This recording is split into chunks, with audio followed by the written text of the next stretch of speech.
Page 229 and page 230 are perimeter and circumference. A perimeter of a figure is equal to the sum of all of its sides. The example is 6.5 inches, 7.5 inches plus 7 inches gives us the perimeter 21 inches. We're just adding them up. Go ahead and solve for the two problems here, the perimeter problems, and we will go on together. Little bubble here. Note, working smart. I want you to read that out loud. Okay. Again, perimeter problems, 2 more.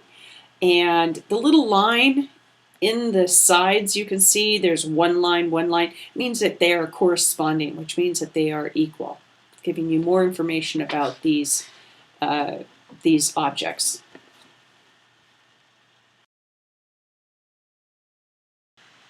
Page 231 and page 232 are about circumference of circles. We're going to use that irrational number we learned about way back then, and we're going to round it to the nearest hundredth for 3.14. That's the number we'll use every time we see pi. Okay, so the circumference is pi times the diameter. Remember the diameter in that circle, and we've also got radius is half the diameter. So if it's pi times the diameter, then it is also pi times 2 of those radiuses, 2r. The example at the bottom is using the diameter 12, and the answer is 37.68 inches.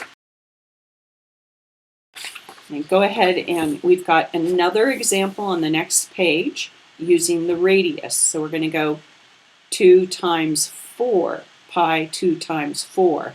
The answer on the first one is 25.12. Go ahead and look at the diameter for the first one and the radius for the second two.